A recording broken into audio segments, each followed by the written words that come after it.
Love that part. Love that part. Welcome to Shoot the Hoot Raw. I'm Chuck Taylor, your friendly guide through the chaotic world of cybersecurity. Today, we're peeling back the curtain on one of my favorite myths, the compliance illusion. You passed the audit? Cute, cute. Hackers are still circling. Let's talk about why checking boxes won't save you, but better habits just might.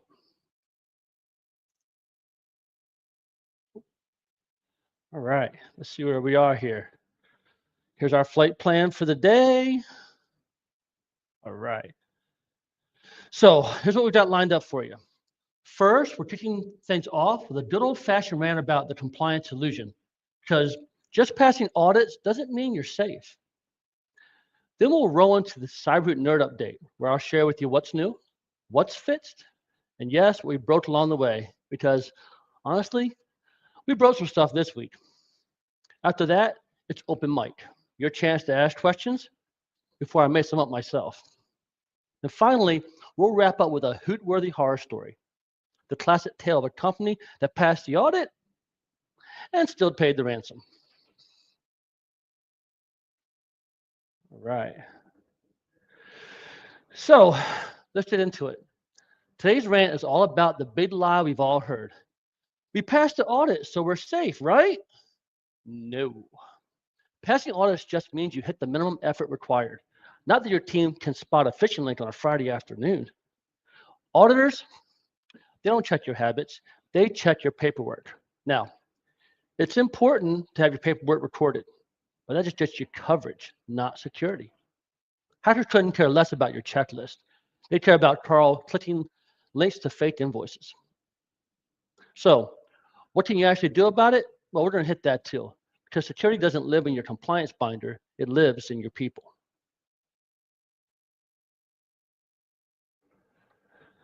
Let's talk about the uncomfortable truth. Passing an audit just means you hit the bare minimum. Doesn't mean you actually secure. Most compliance checklists don't ask, does it work? They just ask, do you have it? You can probably check the box for your annual phishing test. Meanwhile, Carl is still clicking phishing links every single week. That's because compliance is paperwork. Real security, that's people, it's habits. That's how your team reacts when the phishing email hits at 4:59 on a Friday afternoon. Did you know that 37% of organizations conduct phishing tests more than once a year? Now, that's scary. But when you consider that phishing accounts for over 90% of cyber attacks, even scarier, right? So hackers know what they're doing. Now, if you remember last week, we talked about those 7 deadly clicks that users fall for. If you remember those, we've got urgent action, the too good to be true click, package delivery, fake login page, account suspension, the DocuSign fake PDF, and the internal message gone wrong. If you missed the episode, go back and check it out. It's a good one. If compliance alone worked, half the companies making headlines wouldn't be there. And yet, there they are. Bottom line, compliance isn't cutting it.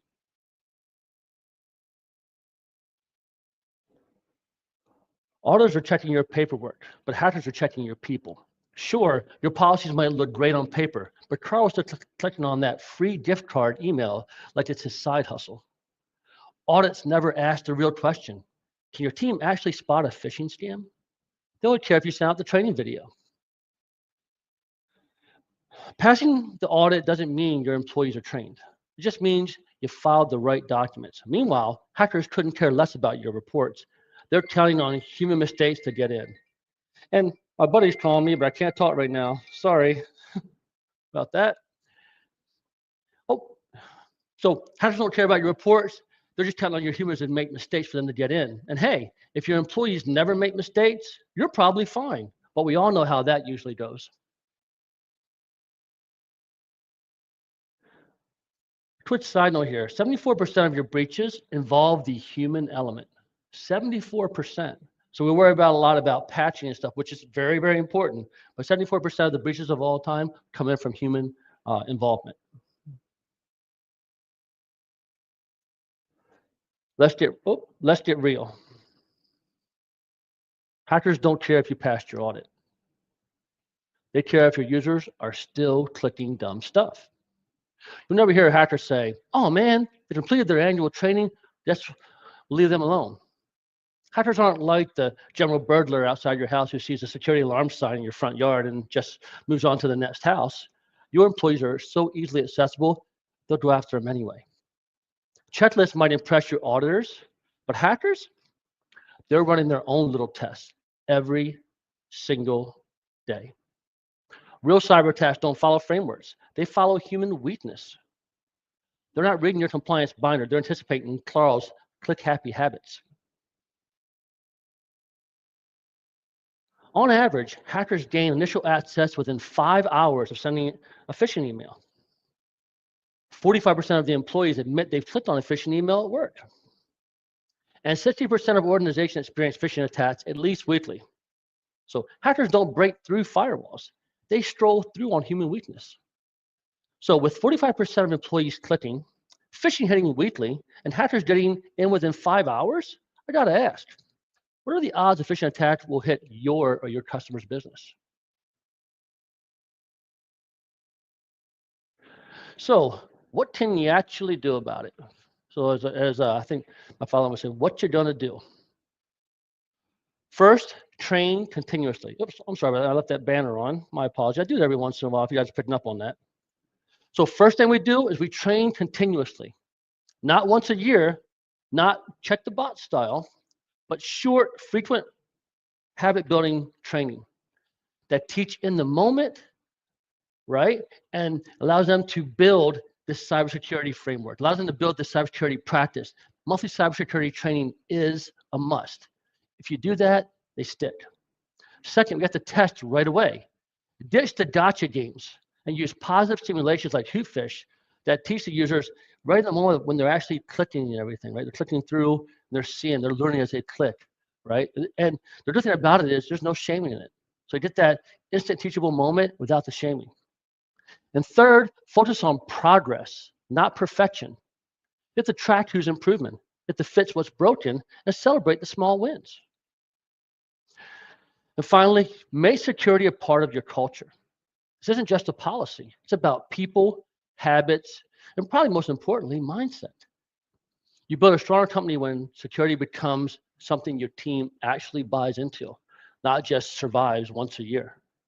Bottom line, hackers love checklists, but they hate trained users. Let's make Carl a little harder to fool.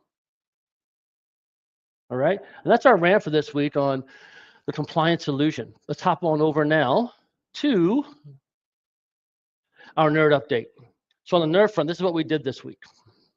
A lot of stuff. There were so many things I had to break it down to these, 5 bullet items here. So we cleaned up autopilot's look and feel. Clicks behave better now. Links cooperate now. Those annoying popovers vanish properly. And now you can bounce between deployments without logging in 12 different times. You're welcome, multi-deployment folks. It bothered me too. Behind the scenes, we tightened up our engine. Smoother user syncing, fewer weird errors, and fixed those annoying sign-up quirks. Hootfish got a little style upgrade too, with clearer highlights. We can clearly see the indicator that you're reviewing. So now the indicators have nice highlights around them and stuff, so you can really see what you're actually assessing. Power and Autopilot got a fresh coat of paint, along with smarter help tools. So things feel less like a help desk ticket and more like help. Our inline help, in case you need it, is available and getting smarter. And for the cherry on top, we upgraded tracking, so when weird stuff happens, we actually know where it came from. A little behind the scene info for you for the past week. When we deployed this build to pre-release last Thursday, we ran into issues. I was laying in bed, getting ready to call it a night, and next thing you know, you see the text messages coming through. It's like, oh man. So Brad and I got together around about 10:45 p.m. We fixed it pretty quickly. When we were done, we opted for deploying the build everywhere to keep things simple. So guess what? All these updates usually get released on Tuesday night. They were released last Thursday, so they're already in place. All right.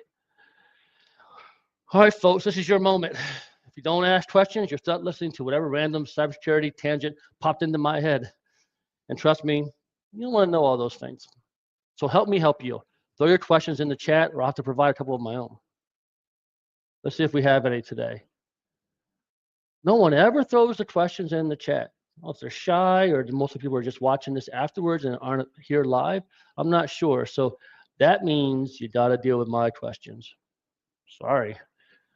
So what's the easiest way to tell if you have a real security culture or just paperwork?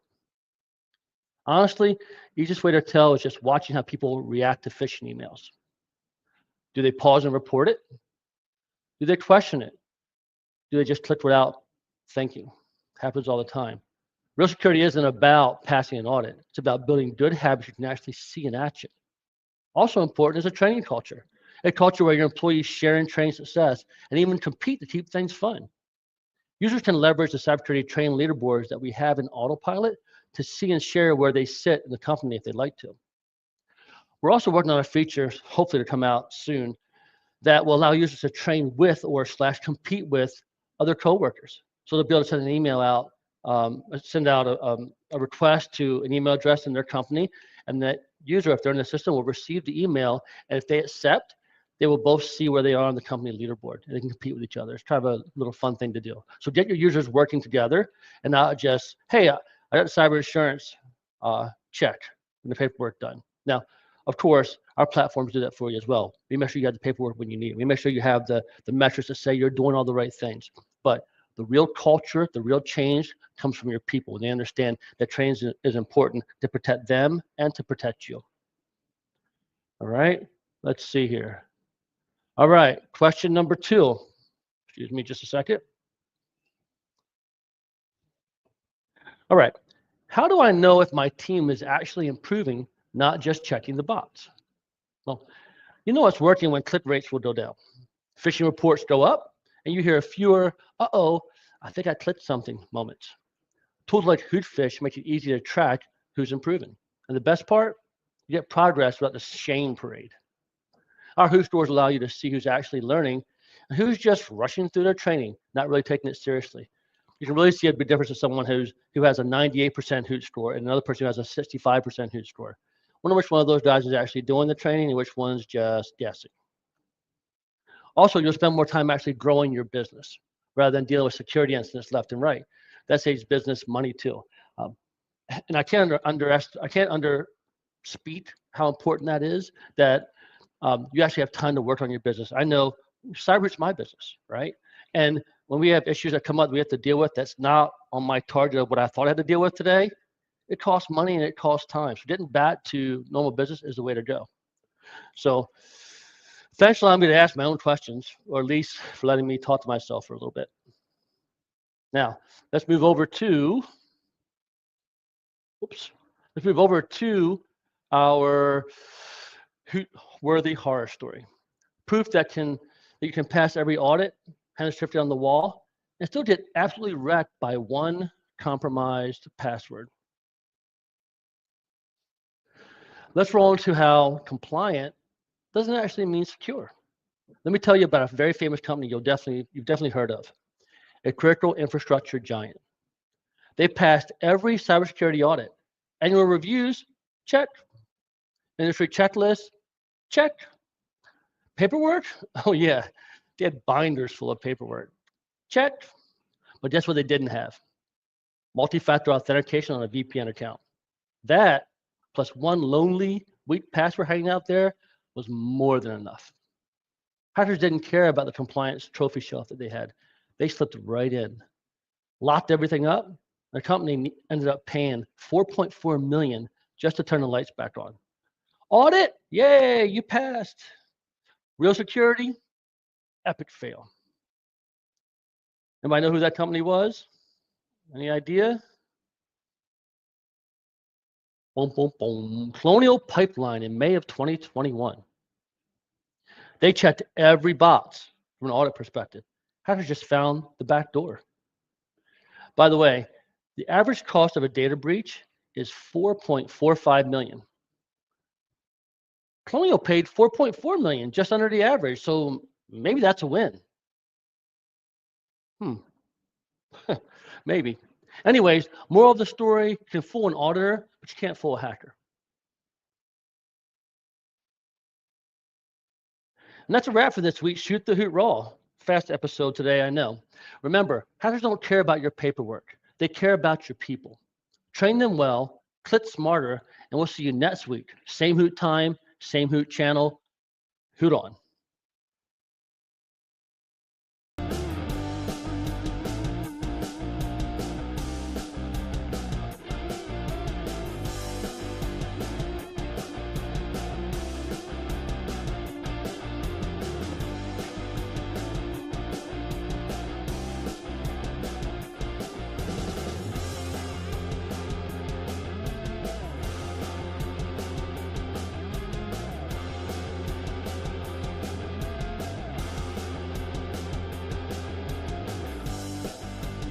Hoot on.